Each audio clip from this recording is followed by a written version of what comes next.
bakkalcha abdii Afrikaanota hundaa. Hoogganaan tokko kutataa fi murataa yoo ta'e hooggansa waggaa lamaa qofaan biyya takka hagam jijjiiruun akka danda'amu dargaggeechi hoogganaan kun agarsiisuu danda'eera. Mindaan isaa mindaa jeneraala tokkootiin walqixa.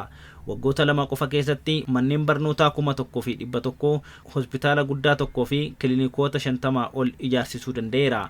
Baankii uummataa guddaa tokkos ijaaruun hojii jalqabsiiseera. Hooggansa isaa waggaa lamaa qofa keessatti biyyattiin warqee mataashii oomishuu dandeecheerti. Montevideo irraa hanga Kaambeeraatti, Kolombo irraa hanga Maraakaashitti uummanni addunyaa hunduu hoogganaa dargaggeecha kana jaalateera. Fidel Castrootti aansee hoogganaa haalaan jaalatameedhas jedhamaa jira.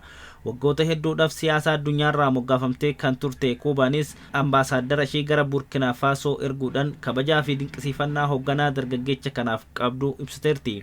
Dhiyeenyattis imbaasii ishee achi banuufis waliigalteerti. Biyyoonni Afrikaa guutuunis hoogganaa biyya isaanii ta'uu baatus maqaa hoogganaa dargaggeecha kanaa osoo hin yaamin oolaniin bulan. Hoogganaa dargaggeecha haalaan faarsamaa jirudha.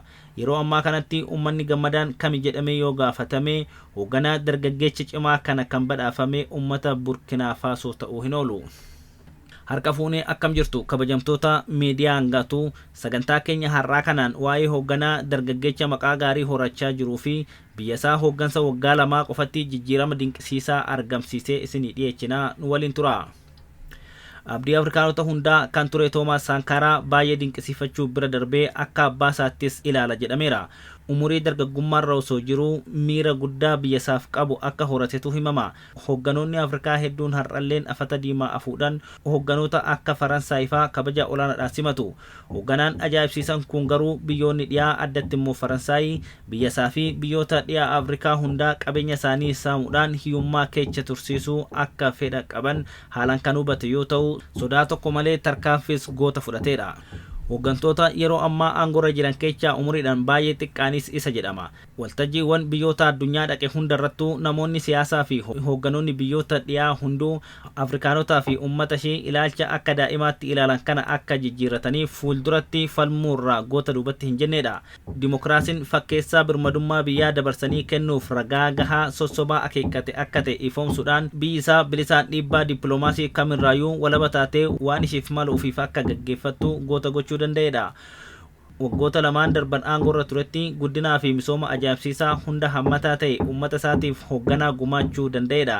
Biyyattii keessatti miti qaxanaa sanarrattuu haala tasa dhagahamee hin beekneen warraaqsi guddina diinagdee akka laboobu gochuu danda'eera. Dandeettiin hooggansaasaa onnee qulqulluun inni qabuu fi aantummaadhaan uummata isaa tajaajiluu isaatiif Laosii haga Jaamaayikaatti, Filiippiisii hanga Giriinlaanditti biyyoonni addunyaa hunduu bifa jechuun danda'amuun akka isa jaalatan taasiseera. Dandeettii fi ga'umsi isaa daangaa kan hin qabne ta'uu addunyaan kan ragaa baateef hoogganaan dargaggeechi ganna 35 kun Kaapiteen Ibraahim Traoree jedhama. Ibraahim Traoreen bara 2022 eega aangootti dhufeerraa kaasee haga bara kanaatti hojiiwwan inni hojjete hunduu kan akkaan nama dinqisiisanidha.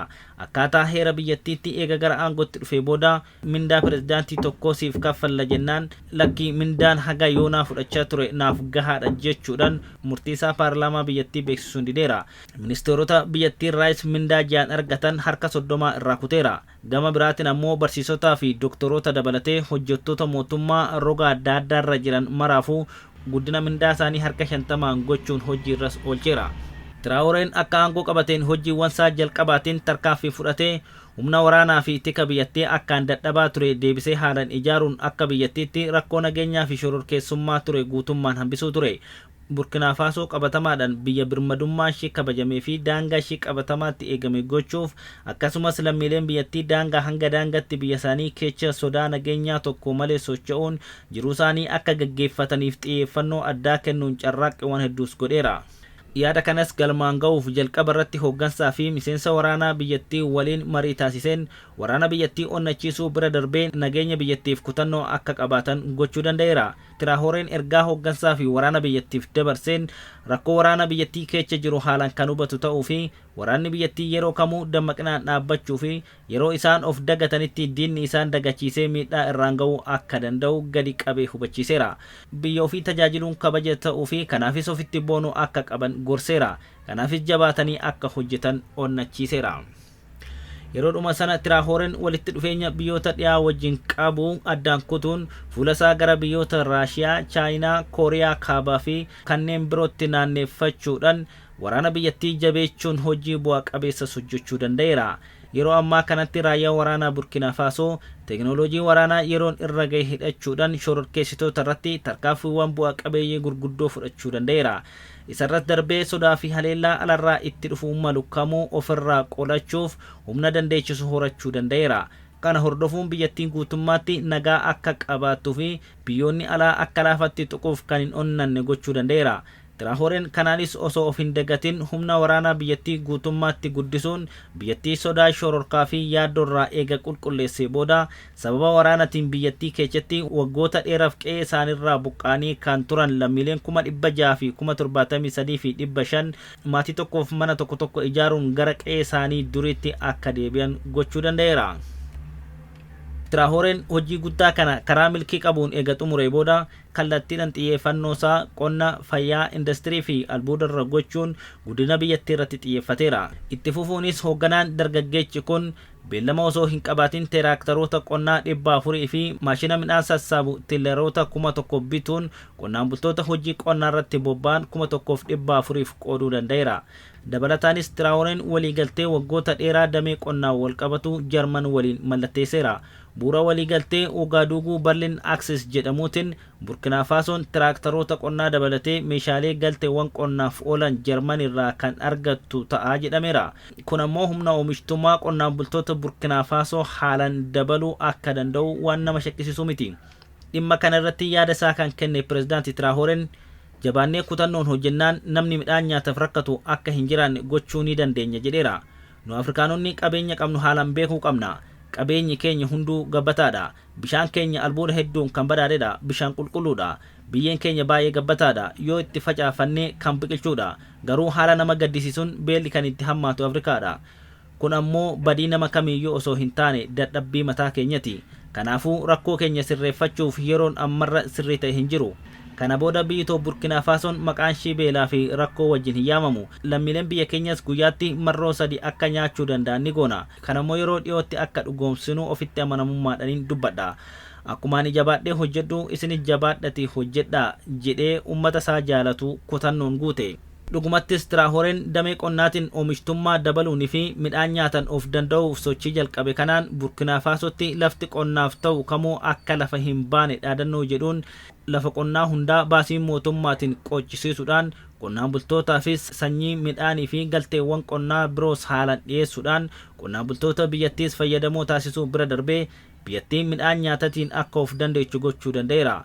Hojii nyaatan of danda'uu gaggeeffamaa jiru kana cinaattis biyyattiin bishaan dhugaatiinis oomisha midhaaniif hanqinni bishaanii akka hin uumamneef sadarkaa biyyaalessaatti hidhaawwan jal'isiif oolan hojjechuun kan eegalame yoo ta'u, kaayyuma kana bu'uureeffachuun bo'oowwan kana dura lolaa fi wantoota garaagaraan guutamanii fi dagatamanii turan haaromsuu fi suphuun deebi'anii akka tajaajila jalqaban gochuu danda'eera. Waggoota dheeraaf uummata biyyattii kan dararaa ture rakkoo hiyyummaa fi walitti bu'iinsaa eega furee fi misooma qonnaa haala amansiisan eega guddisee booda xiyyeeffannoo isaa guutummaatti gara barnootaa, industirii fi albuudatti naannecheera. Waggoota dheeraadhaaf sababa rakkoon nageenyaa fi tasgabbii tureef lammiilee biyyattiif barnoonni seenaa fageenya irraa dhaga'amu ta'ee ture. Tiraahoren ammoo manneen barnootaa 1,100 bakka dhaabbatanitti hafanii aramaa fi kosiin guutte qulqulleechee fi haaromsee sirreechuun wantoota baruu barsiisuuf barbaachisan hundaa eega guute booda manneen barnootaa kunniin humna guutuudhaan hojii isaanii jalqabaniiru. Naannolee manni barumsaa gahaan hin jirretti immoo manneen barnoota haaraa ijaarseera. Daa'imman barumsi dharraa itti ta'e kanneen baadiyyaa jiraataniif ammoo daftara dabalatee wantoonni barnootaaf isaan barbaachisu eega guutamee fi booda gara mana barnootaa akka galan godheera. Tiraahoren eega kana godhee booda barattoota manneen barnootaa adda addaa bakka bu'an waliin marii godheera. Isin abdii biyya keenyaa waan taataniif jabaadhatii baradhaa. Biyyi tun teechanii. Biyyi tun isinii malee biyya ta'uu hin dandeechu. Nu haalaan isin barsiifna. Yoo barattanii guddattanii ijoollee horattan isin immoo ijoollee teechan kan nu isin barsiifneen olitti barsiiftu. Har'a yaada keechan yoo naga'u isin nu caalaa akka baay'ee fooyyee qabdan mirkaneeffadheera.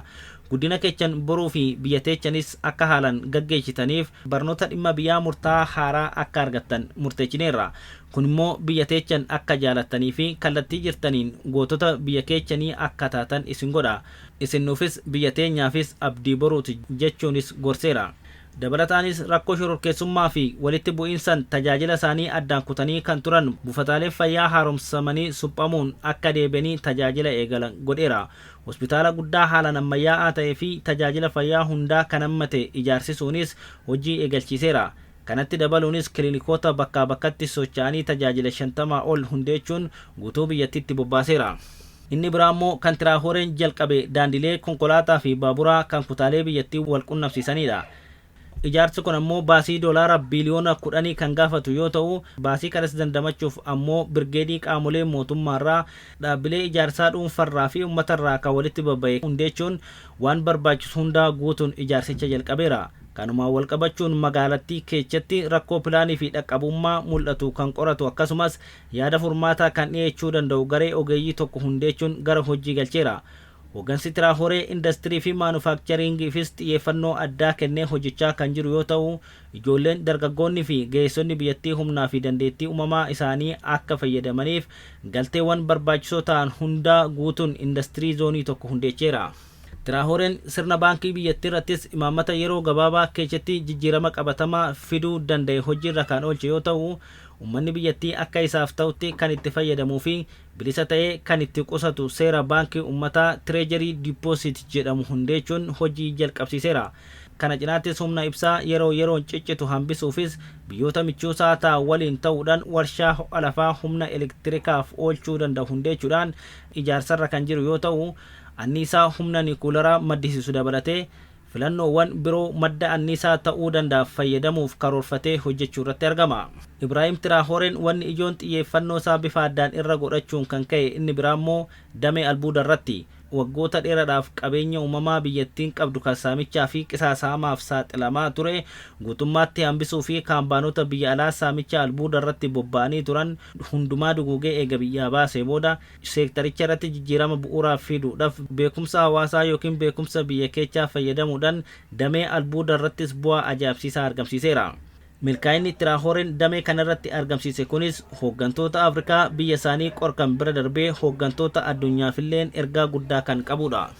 Hooggannis ta'ee uummanni Afrikaa warra adii jala fiiguu dhiisee yoo ofiif hojjete jijjiirama bu'uuraa fiduudhaan hiyyummaa fi gadadoo kamuu keessaa bahuun akka danda'amu hoogganaan dargaggeessi gama Burkina Faasootii argame Kaapiteen Ibraahim Tiraahooreen ifatti mirkaneessuu danda'eera.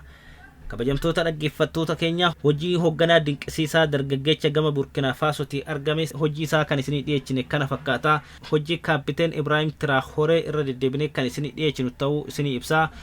Chaanaalii keenya kana share, like, subscribe godhaa jechaa har'aaf kanuma wal gaggeessina.